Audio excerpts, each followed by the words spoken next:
তো hello guys, তো আজকের কিভাবে আয়ুষ্মান ভারত প্রধানমন্ত্রী জন আরোগ্য যোজনা অফলাইনে যে ফর্ম ফিল আপ চলছে একটি ক্যাম্পের মাধ্যমে নিজ নিজ এলাকায়। তো সেক্ষেত্রে কীভাবে ফর্মটি ফিল আপ করে অর্থাৎ জমা করবেন বা সাবমিট করবেন সেই ডিটেলস আপডেট দেবো। তো চলে আসছি কথা না বাড়িয়ে, দেখতে পাচ্ছেন আমার হাতে রয়েছে আয়ুষ্মান ভারত প্রধানমন্ত্রী জন আরোগ্য যোজনা। এই ফর্মটি রয়েছে, দেখতে পাচ্ছেন ফর্মটি রয়েছে। তো এই যে বলেছে প্রথমে আপনাকে কিন্তু যে ডেটে জমা দিকে এই জায়গাটা আপনাকে তারিখ লিখতে হবে ডান দিকের কোণে। তারপর হচ্ছে বেসিক বেনিফিশিয়ারি ডিটেলস, অর্থাৎ পরিবারের যিনি হেড রয়েছেন তা ওনার আধার নাম্বার এই জায়গাটা, আর যিনি অ্যাপ্লিকেশন করছেন তার নাম। এবার আসছি রেশন কার্ড, ডান দিকে এই জায়গাটা রেশন কার্ড দেবেন। এবার আসছি ক্যাটাগরি, আপনার রেশন কার্ডে কোন ক্যাটাগরি সেটি দিবেন। তো যেহেতু আমার পিএইচ, তো আমি এটা দিলাম, তো আপনারা কিন্তু সেটাই দিবেন। এবার আসছে আধার লিঙ্ক মোবাইল নাম্বার, অর্থাৎ আপনার সঙ্গে অর্থাৎ মোবাইল নাম্বারে যেটা আধার লিঙ্ক রয়েছে সেই মোবাইল নাম্বার দিবেন।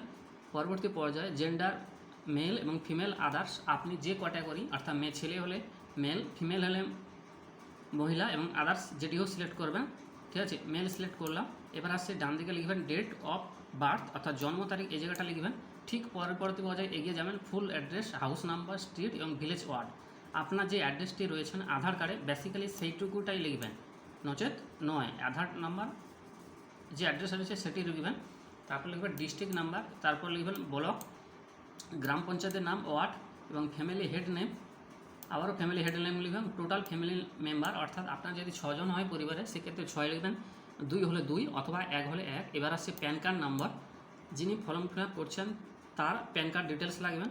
এবার আসছে ইলেকট্রো ডিটেলস, ইফ অ্যাবাভ 18 বছর হলে তার এপিক নাম্বার, তারপরে হচ্ছে অ্যাকাউন্ট নাম্বার, পার্ট নাম্বার এবং সিরিয়াল নাম্বার। এটা আপনার যখন ভোট দিয়েছিলেন এই পার্ট নাম্বার এবং সিরিয়াল নাম্বার, তো এটা কিন্তু সেই ভোটার কার্ডে যে রিসিপ্ট দিয়েছিল ভোট দেওয়ার সময় সেই রিসিপ্টে দেওয়া রয়েছে।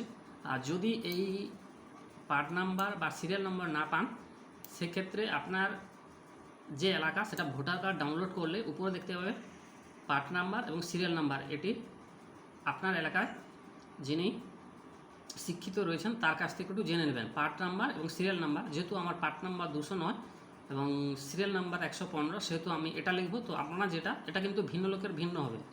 তারপরে হচ্ছে স্বাস্থ্যসাথী ডিটেলস, অর্থাৎ স্বাস্থ্যসাথী কার্ডে যে 17টা ডিজিট নাম্বার রয়েছে, নীল কার্ড যেটা রয়েছে সেই যে 17টা ডিজিট দেখে রেখে এই জায়গাটা বসাবেন। তারপরে আছে এলিজিবিলিটি এবং পার্মানেন্ট অ্যাড্রেস, আইটেম এবং ক্রাইটেরিয়া।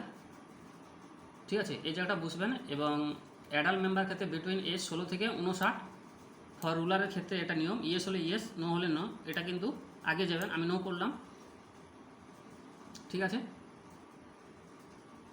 এইবারেটা আসছি যে family head the household with number adult male member between age 16 থেকে 59। তো এই জায়গাটা কিন্তু আপনার হ্যাঁ হলে হ্যাঁ, তো এই বছরের মধ্যে অর্থাৎ বয়স হলে তো আপনি টিকমার্ক দেবেন, ইয়েস করবেন অবশ্যই। তারপর হচ্ছে এসসি এসটি হাউস হোল্ড হলে ইয়েস করবেন, আর যিনি তার এসসি কার্ড নেই তিনি কিন্তু নো করবেন। তো যেহেতু আমার এটা আছে তাই আমি এটা ক্লিক করলাম। তারপরে হচ্ছে ল্যান্ডলেস এবং houseless driving major part of their income, manual casual labourer, আপনার যেটা রয়েছেন সেটাকে ক্লিক করবেন। পরবর্তী পর্যায়ে আছে ডেনস্টিটিউট লিভিং অন অ্যালার্মস, তো এটাকে অবশ্যই কিন্তু নো করবে। ঠিক আছে, তারপরে ম্যানুয়াল ফ্যামিলি যেটা রয়েছেন স্কেভেঞ্জার, তো এটা কিন্তু অবশ্যই নো করবেন। এবং পার্ট টাইম যে ট্রিমবেলস গ্রুপস এটাকে ইয়েস করবেন, কোনো পার্ট টাইম আছে কিনা অবশ্যই এটা নো করবেন।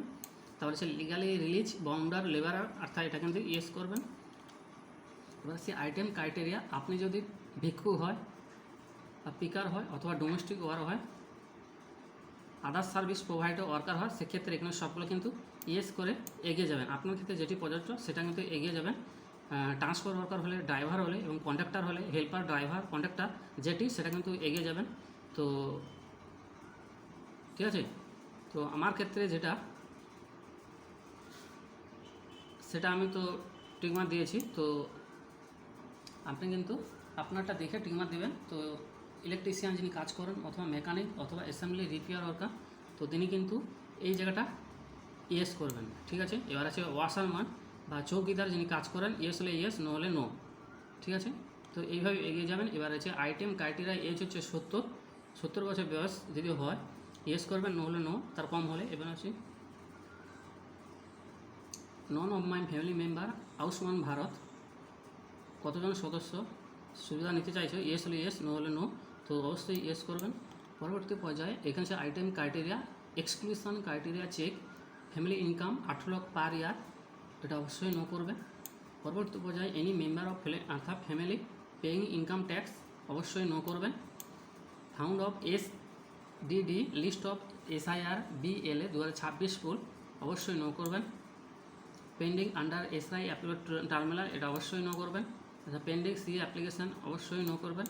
এবার যার ইয়েস আছে, প্রবলেম রয়েছে অ্যাথরাইজেশন বা ডিলেটেড, তো তিনি কিন্তু এইভাবে ইয়েস করবেন যার যেটা problem. Beneficiary name of deleted Annapurna Yojana beneficiary list, যদি নাম বাদ যায় সেক্ষেত্রে ইয়েস করবেন, নো হলে না করবেন। তারপরে লেখা আছে যে ডিক্লারেশন কনস্ট্যান্ট বা বেনিফিশিয়ারি, এটি I hereby declare that the above information is true the best my knowledge and I have provided the supporting document for application have not missed any criteria as a method above. I understood that my social protection beneficiary the stop it any information provide true and may be false, অর্থাৎ আপনার সমস্ত এত দ্বারা আপনি ঘোষণা করছে সমস্ত তথ্য সঠিক, যদি মিথ্যা প্রমাণিত হয় সেক্ষেত্রে আপনি কিন্তু বাতিল হবে। যে এই জায়গাটা ঠিক করবেন, সিগনেচার যিনি অ্যাপ্লিকেশন করেছে তার সিগনেচার হবে, আর যিনি আধার নাম্বারটা লিখবেন, যিনি অফিসার রয়েছেন তার অ্যাপ্লিকেশন নাম লিখবেন এবং রেশন কার্ডটা লিখবেন, ঠিক আছে। তো তারপরে রয়েছে রিকমেন্ডেশন নোটিফিকেশন ডিজাইন, যিনি সিগনেচার, ডেট ইনকোয়ারি, যিনি ইনকোয়ারি করবেন তার এখানে সই হবে। এবার আছে ফর অফিসিয়াল ইউজ অনলি, এই জায়গাটা কিন্তু অফিসের ক্ষেত্রে বেনিফিশিয়ারি এলিজিবল, নন এলিজিবল, তিনি যদি আপনি যোগ্য হন তাহলে এলিজিবল করবে, নো হলে non eligible. Inclusion under ABPM Ayushman Bharat Pradhan Mantri যে যোজনা, রিমার্কস এবং অবজারভেশন, তিনি কী লক্ষ্য করলেন। এবার ভেরিফিকেশান নাম লিখবেন, ডিজিগনেশান, ডেট লিখবেন এবং সিগনেচার লিখবেন। তো এইভাবে আমাদেরকে আশা করি বোঝাতে পারলাম। তো এইভাবে ফর্মটি ফিল আপ করবেন, সেই সঙ্গে এইভাবে ফিল আপ করে তোমার কিন্তু এগিয়ে যাবেন, ঠিক আছে। আশা করি আপনাদেরকে বোঝাতে পারলাম। থ্যাংক ইউ সো মাচ এতক্ষণ ভিডিওটি দেখার জন্য। পাশে থাকবেন, চ্যানেলটিকে সাবস্ক্রাইব করবেন। ধন্যবাদ ভিডিওটি দেখার জন্য। আর আগামী কাল থেকে আপনাদের এই নির্দিষ্ট জায়গা ক্যাম্প হবে অফলাইন। তো আশা করি আপনারা স্বাস্থ্যসাথী কার্ড থেকে প্রধানমন্ত্রী আয়ুষ্মান যে যোজনা সেটি ফর্ম ফিল আপ করবেন এবং EKYC করবেন। ধন্যবাদ, আপনার দিনটি শুভ হোক। ধন্যবাদ।